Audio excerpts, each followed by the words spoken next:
Hello everyone, welcome to School Plus. Question अछि 5/4 एवं 7/5 रो लसागु केते हबो। देखंतु आपण माने केवल गोटे नंबर दुईटा नंबर मध्यरे लसागु बाहर करबा जानचंती, किंतु फ्रैक्शन ने किपरि भाबरे लसागु बाहर करिवे तो एई वीडियो माध्यम रे आपण माने पूरा पूरी कांसेप्ट को जानि जिवे। तो मोर आशा आपण मानको वीडियो बहुत भलो लागिवो। तो मते ए वीडियो को आपण माने लाइक कर देबे, सब्सक्राइब करेंगे चैनल को एवं आपण मानको केमिति लागला वीडियो मते कमेंट रे जणाइबे। तो चलंतु आमे माने जहाँ भी किसी कांसेप्ट अछि फास्ट आमे डिस्कशन करिबा, देन आमे माने क्वेश्चन को करिबा। तो देखंतु आपण मानको कोन देछि ना 5/4 एवं 7/5 रो लसागु आपण मानको पचारछि कि लसागु केते हबो।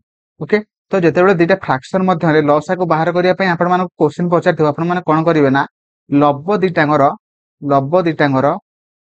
लसागु बाहर करिवे एवं हर दिटांगर गसागु बाहर करिवे। बुझिहेला? तो जेतेबेले लसागु पचारथिबो आपण माने लब दिटांगर लसागु बाहर करिवे एवं ता सहित हर दिटांगर गसागु बाहर करिवे। तो मते कहंतु 5 आउ 7 5 एवं 7 रो लसागु केते हबो। देखंतु 5 टा 7 रे कटिबो नै कि 7 टा 5 रे कटिबो नै।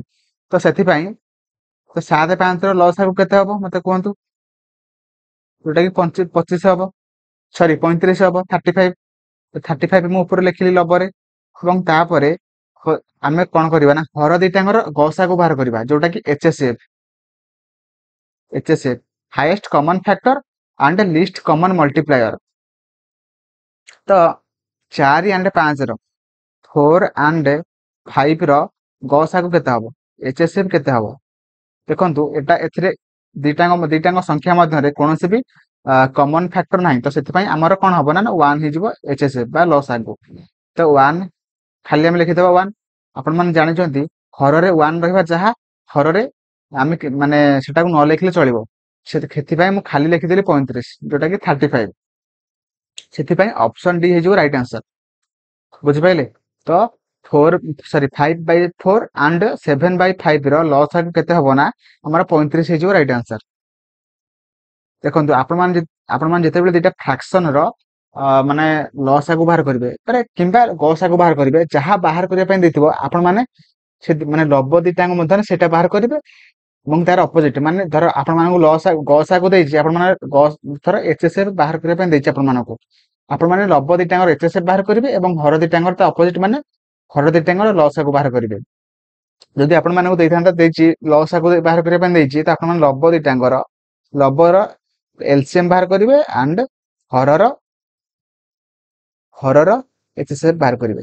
माने जोटा आपण मानकु बाहर करिया पय देइतो सेटा आपण माने लबर बाहर करिवे एवं जोटा बाहर करिया पय देइनी माने धर जदि एलसीएम देछि आपण माने लबर एलसीएम करिवे, हरर एचसीएफ करिवे। जदि आपण मानकु एचएसएफ पचारछि बा गसागु पचारछि, आपण माने लबर एचएसएफ बाहर करिवे, हरर तार अपोजिट जोटा कि एलसीएम बाहर करिवे।